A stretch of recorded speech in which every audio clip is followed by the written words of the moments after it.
Great, welcome back. We've got a very exciting 3 speakers lined up for you between now and tea. Leading into tea, we're going to have a representative of the US Attorney General's office, William Frenson. So just to let you know, the feds are in the house. Then just before that, we're going to have Elizabeth, who's got lots and lots of experience in Africa and expanding her network using Bitcoin as a backend for remittance.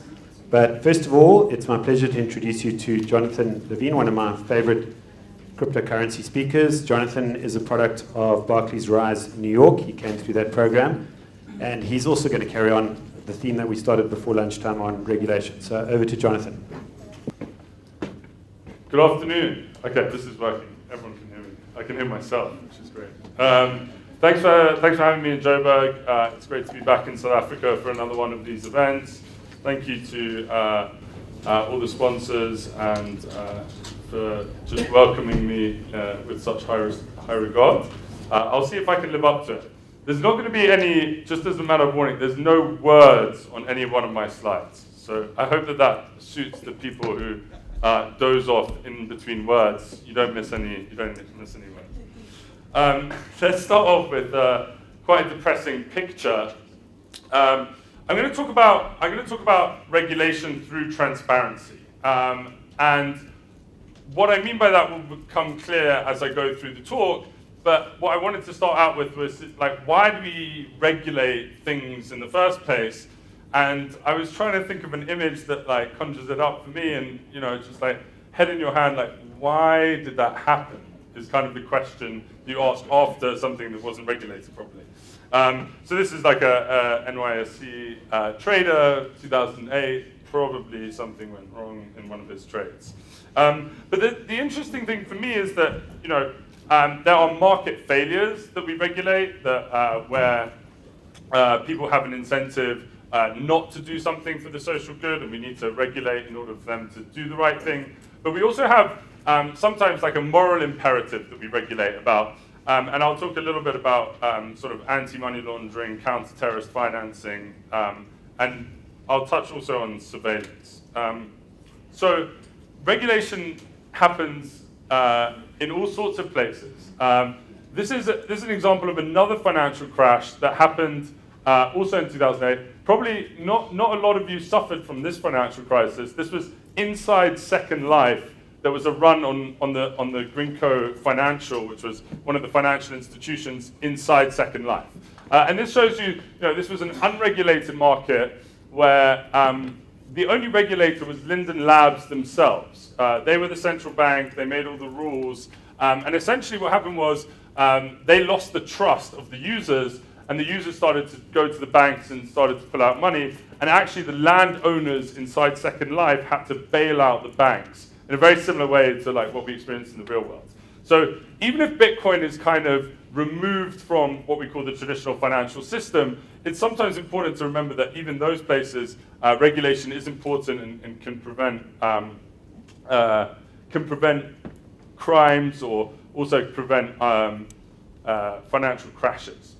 So my world, Chainalysis, is mainly concerned with compliance around anti-money laundering within the Bitcoin community. We provide software to Bitcoin companies.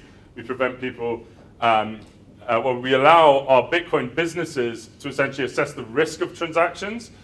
We allow banks to monitor their Bitcoin businesses to make sure that they say they are monitoring their transactions properly. And then we allow governments and law enforcement to essentially monitor these ecosystems and take proactive measures where possible, or build cases where they have suspicious activities raised to them. And I just want to contrast this to what the traditional financial system looks like. This is an oversimplified view of a very simple, what seems to be, commonplace today. Not just remittance, what people might think it is, but when I interact with financial services today, I actually often go through a money service business. I go through something that's not a bank because they give me something that I can go through in 3 clicks rather than, get locked out timed out every 5 minutes, and I need to log in through a portal that looks like 1998. I want to use like a Venmo. I want to use a payment processor, and all of those will sit before the banks. And they will essentially sit there as money service businesses between me and my counterparty. And what that means is that the bank themselves gives bank accounts to these money service businesses that then interact with the consumers. Now, if we ask ourselves the question, what is the risk in terms of like money laundering?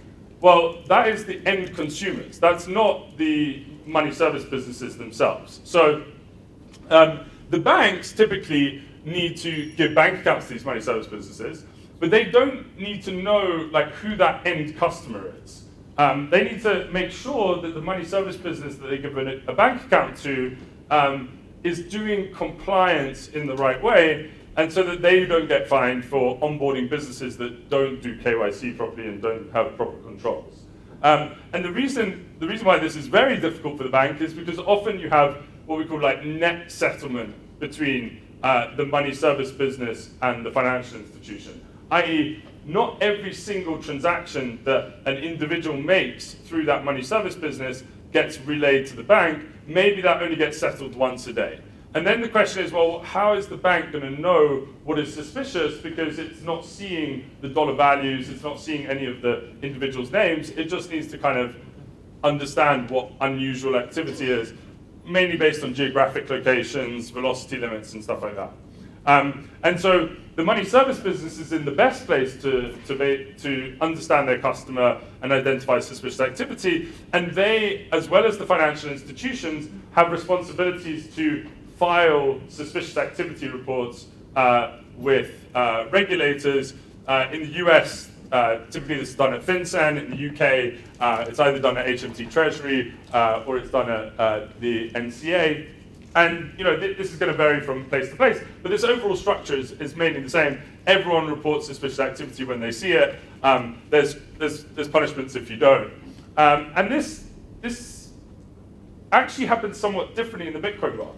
But let's just have a look and see why this is the case. The reason why everyone has to file is because everyone has a unique view of their own customer. Everyone sits in a silo, sees their customer, sees a ledger, and then has to report it back to the financial regulator. And the financial regulator can't see inside any of these grains. They can't see inside any of those ledgers. So the regulator only can act mainly on information that is fed to them through these reports.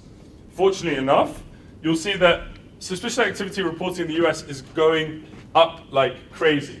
There are going to be almost 2 million suspicious activity reports filed at just FinCEN this year, which means FinCEN have 2 million transactions that they now need to go and sort of manually review. Each one of this takes some time, about getting more information from the person who filed it, reading through a big suspicious activity report.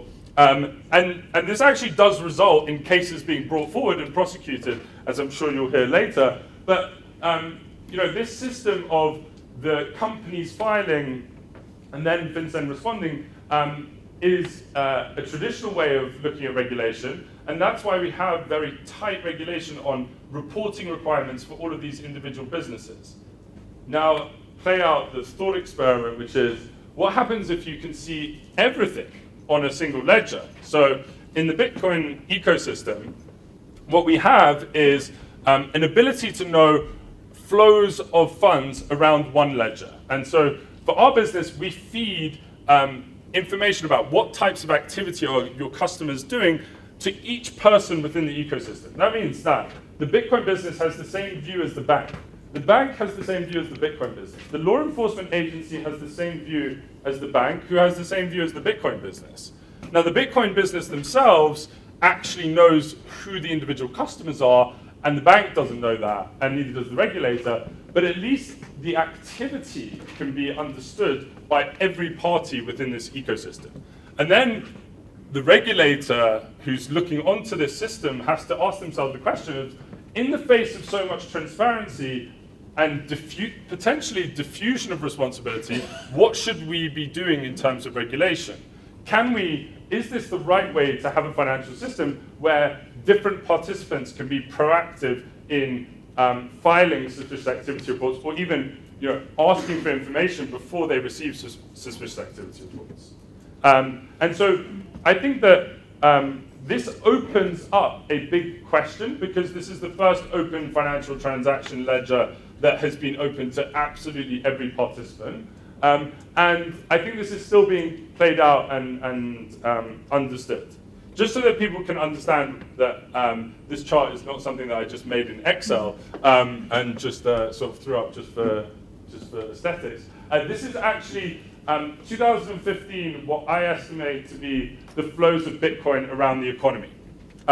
So the blue, I like laser pointers. It's like, yeah, the blue color here are going to be all Bitcoin exchanges, and you can see that they account for the majority of the flows of funds.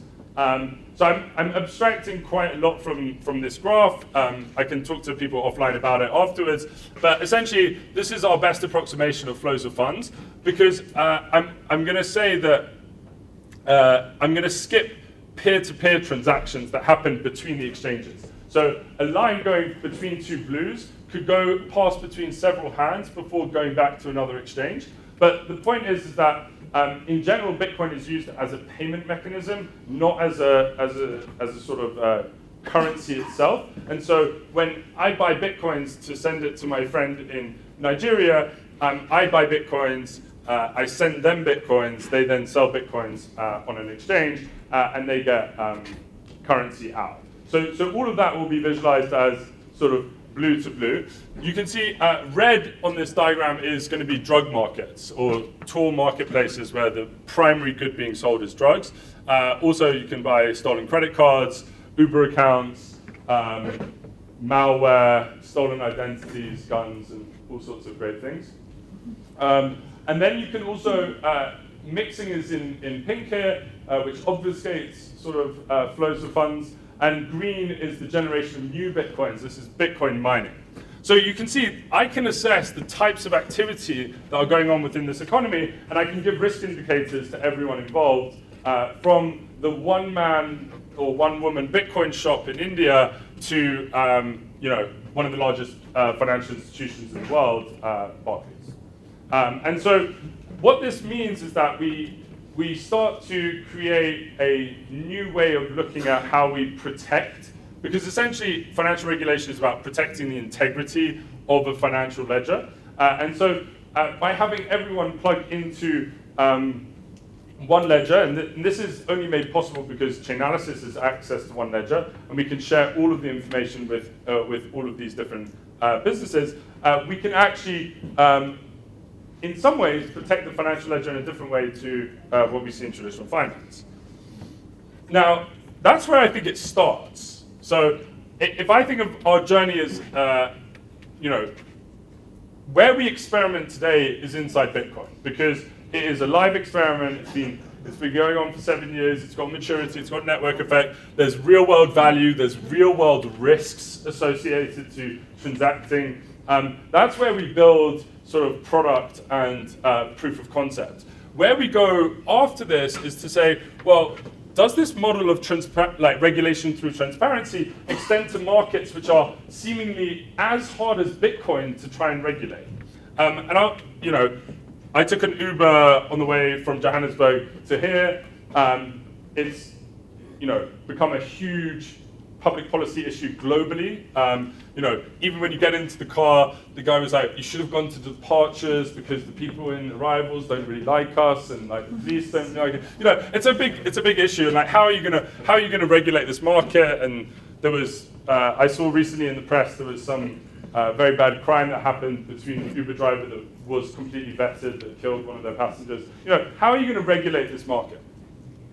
And my idea is to say, well, why don't we, in settings where there is a diffusion of responsibility, where you have an app that is not really a taxi company and it's just matching, willing passengers with willing drivers, maybe you have reporting requirements and transparency requirements that are far greater than private companies that are much more traditional in terms of how you regulate them and how you can assign their employees and customers and define everyone in a box. And so maybe what happens with Uber is that we say, you can continue operating as an app platform and you don't need to register as a taxi company, But instead, you need to publish incidents on a public ledger, and you need to be much more open with the data that the society will care about if you think about the objectives of the regulation. So are you being public with how many drivers come to you and then don't get cars? Or how many, like, what is the status of all of your vehicles that you have allowed to drive under Uber? I think this extends where even Uber's going next, which is then to the self-driving car. I mean, right this week, a Google car hit a bus in San Francisco. How are we going to regulate a market where we're not sure whose responsibility, is that Google's fault? Is it software? Is it the person who's in the car who should have intervened in the meantime? These are very complicated public policy questions, and I think transparency and potentially blockchain in general can be a very critical part of solving some of these difficult questions. And I think about this because regulations and ideas behind how we approach the issues of privacy and control come out where we have vastly different technologies in terms of how we capture information about people. There's a great, and I'll get into it in a second, but there was the first kind of law review paper that was written about privacy was in 1890. And the authors were extremely concerned that the combination of the printing press and the idea that you could take a photograph of someone who was moving was going to, create all sorts of huge problems for society, because now you could actually, if the person couldn't escape, I could snap you, and my shutter speed was fast enough that we could actually, I could print you on the front cover of the newspaper the next day, which we now do all the time. But in 1890, it seemed ridiculous. And so today, I think the equivalent is that we have huge amounts of data being collected on lots of different types of interaction that I think will be important in terms of reaching society's objectives when it comes to regulation. So can you, through, this is one data center, but can Google or a huge tech company, use their massive amounts of data to prove to the public that they are acting in their best interests? And I think that this debate around can you do that and maintain the privacy is probably the biggest debate of the next 10 decades. And the nice thing about where it fits with the blockchain technology is the idea of individuals owning their own data.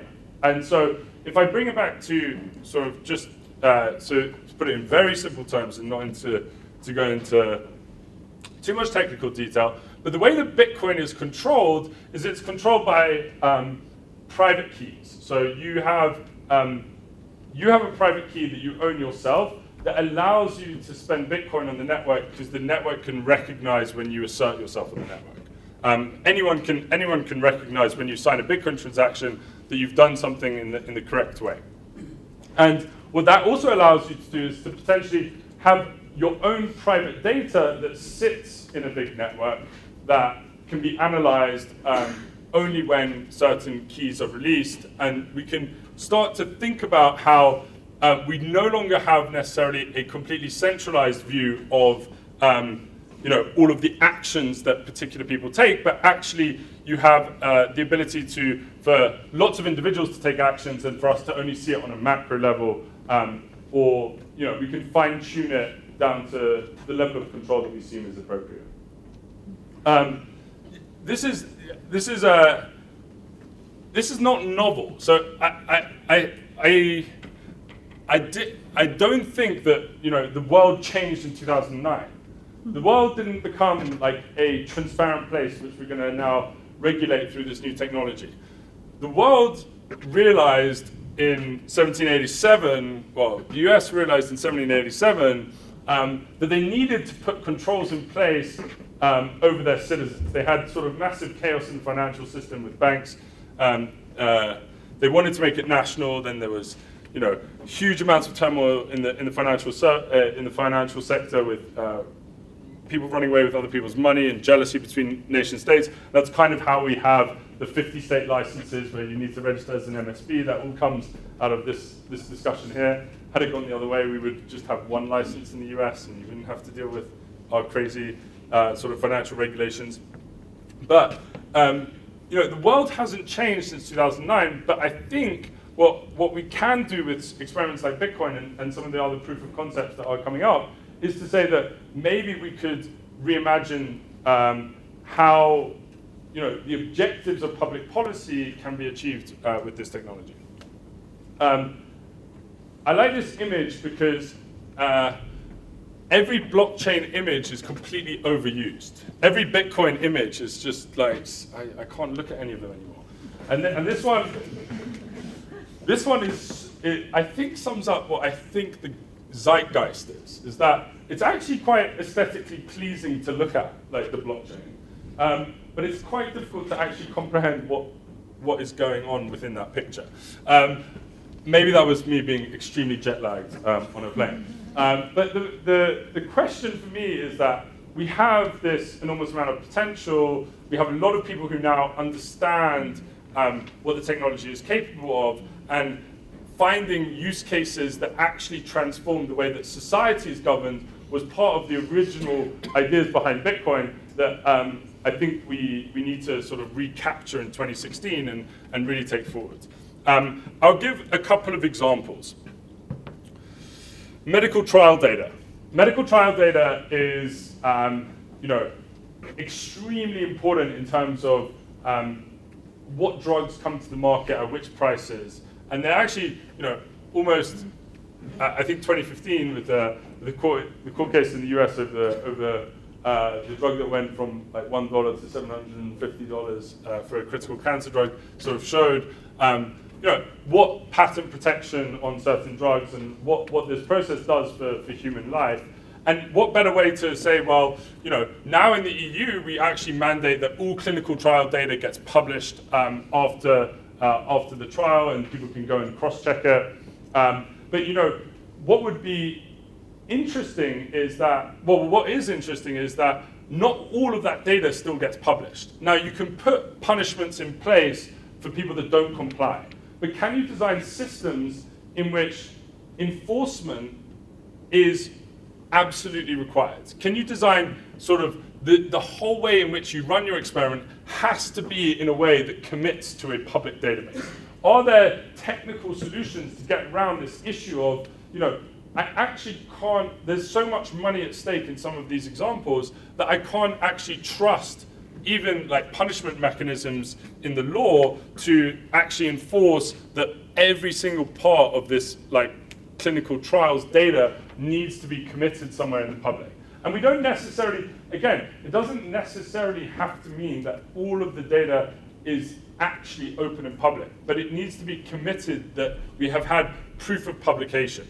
One of the nice things about Bitcoin is that it maintains this, and about blockchains, compared to sort of other databases, is that it actually maintains a time awareness. I mean, Bitcoin doesn't have like true time awareness. It has its own idiosyncratic time awareness, but nevertheless, it has an ordering that you cannot reverse easily. And that would be the case that you could provably publish that you've done some clinical trials and that the data has been published on this ledger, not necessarily having to reveal all of it, but we could choose to essentially design that system as we will. So I think that the medical trials is really interesting, and it's about, when I think about it in terms of blockchain rather than just regulation, it's about having a technical requirement that creates the enforceability that is not possible through other means. I wanted to be a little bit topical, controversial. I run a company that gets accused of being a surveillance company, and then I put a picture of Edward Snowden up, and people are like, who is this guy? I hope everyone does know who that guy is. So the revelations around Edward Snowden at the WikiLeaks, transparency is incredibly important for the way that democracy functions. I'm in South Africa. I don't need to sort of preach to to people about this. The point is that we have the technical mechanisms to maintain privacy today at unprecedented levels. We have the same requirements to protect society against the same people who were trying to harm society yesterday. And you see the FBI and Apple sort of like wrestling in public about whether, who should win out of those two battles. I've got a suggestion. I'm not going to comment particularly on the Apple case, although I can talk about it offline. The thing that I would say is that we actually now have mechanisms to allow to create, say, a cryptocurrency system. Let's just proof of concept this. Let's put it in a box for now. A cryptocurrency system in which, say, someone like the FBI does have the ability to get additional information about specific transactions that they would like to see. However, in order to do so, they need to make public commits in a database that allows them to go in and find the information about, particular transactions or identities that they're interested in. Now, the public commits don't refer to the particular identities or transactions that they want to go look at, but essentially what it does allow is for society to understand the level of surveillance that is prevalent in the society. And that gives you the ability to have a social choice and a real debate about what the appropriate level should be. Now, this might be me just like living in a dream world, but I think it's a very interesting example of where, today we don't really know or know ex post about the extent of, certain different government programs and how surveillance works. But wouldn't it be interesting if you sort of read the paper on a Sunday, you're like, oh, there's been a spike in the surveillance this week. That's kind of interesting. Well, why is this rising for 3 months in a row? Has society become more dangerous, or is it being abused? And that opens it up to a much greater sort of debate than it is currently. And I think that what blockchain technology promises, in some senses, like that being like an implementation of blockchain technology, is to change the actual governance structure, or to really question how the governance structure of some of these systems works. I'll finish with one thing, and then I'll open it up for questions. Does this mean anything to anyone? Yeah, it means something to someone. Okay, that's right. This is a film called Fear and Loathing in Las Vegas. I wouldn't watch it; it's probably not worthwhile. But it's okay. It's okay. The question for me was, great. This all sounds, idealistic. That we're going to live in a world where, the public care about some of the most pressing issues that are facing society right now, that they have opinions about it, they can actually help regulate some of these businesses. But at the same time, there is a great fear behind transparency. And I face it even in our current business. So there's a question where, in Bitcoin, the interesting thing is that if you're a bad actor, if you are a cyber criminal that encrypts people's laptops, what you do is you actually give someone a Bitcoin address to pay the ransom to. If you did that in the real world, if you gave someone a bank account detail, your account would then get shut down and you then get found out. So in the Bitcoin world, we actually can identify a lot of bad activity just because the fact that the addresses that are being used are not associated to real world identities at the point at which they're given. But then that raises the problem where people get scared about that sort of transparency because but then after the fact, you could then reveal the fact that I was dealing with this bad person, and I don't want to do that. My co-founder lives in Copenhagen, and in Copenhagen there is a lawless district inside the city. It's called Christiania, and it is illegal according to Danish law. What goes on there is illegal, but it kind of gets we cast a sort of blind eye over it. And then you say, well, all the banks have ATM machines lined up outside Christiania. And you say, well, what do these get used for, I wonder? And this is where, it's pleasant to be ignorant about the purpose of the transaction that happens after that money gets dispensed. And sometimes in financial regulation, it is difficult to bring a balance between doing the best measures that you can do to prevent criminal activity and actually facing large penalties associated to ignoring stuff that you should have known about. And so there is this fear of transparency that exists within a lot of industry. The fact that maybe my actions can get found out after the fact, and then I can get punished as a result of it.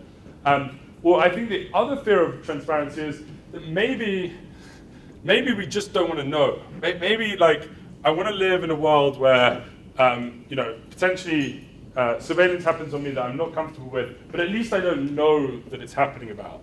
It's not happening, and it's not happening if I don't know about it. So I think this is definitely something that needs to be thought about, overcome in a lot of the applications that I've talked about. Is trying to gauge, and appropriately apply regulation about, if it is more transparent, if it is more clear, and stuff only happens after the fact, should you face as big a penalties as the current system? And I think these are issues that are being thought through by policymakers around the world. And I'm really interested to hear people's thoughts about this idea that you can have regulation through greater transparency and enforce these things through contracts, smart contracts, and blockchain technology. Thanks very much. Thanks. Jonathan, thank you very much. You really are the perfect person to do the after lunch session. So thank you. We'll take some questions. Hello. How are you? I've actually used your Chainalysis data, and it's pretty interesting to see all the hubs and everything. What do you think the implications would be of confidential transactions, the implementation of that into the Bitcoin protocol for you? Yeah, so just to give a little bit of context for people that either couldn't hear or don't know about confidential transactions, this is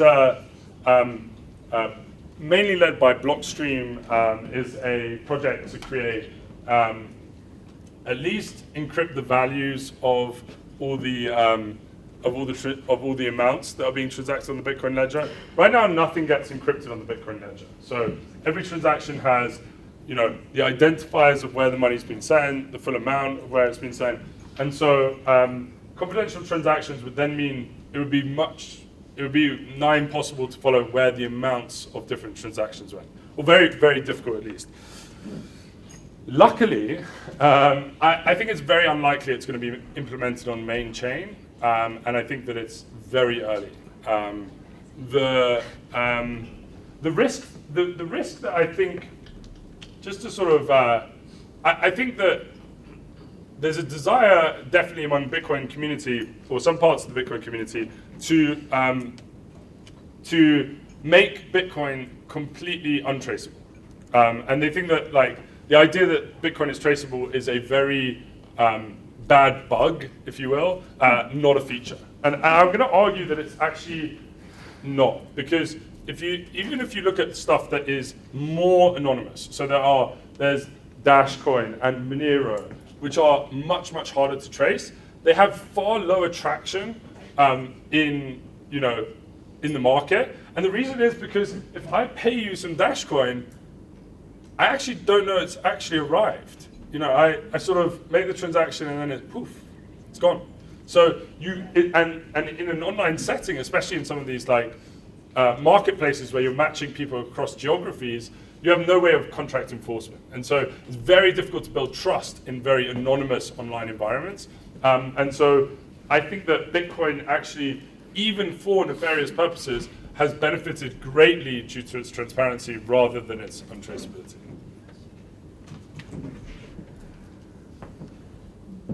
Great, Jonathan, thank you very, very much.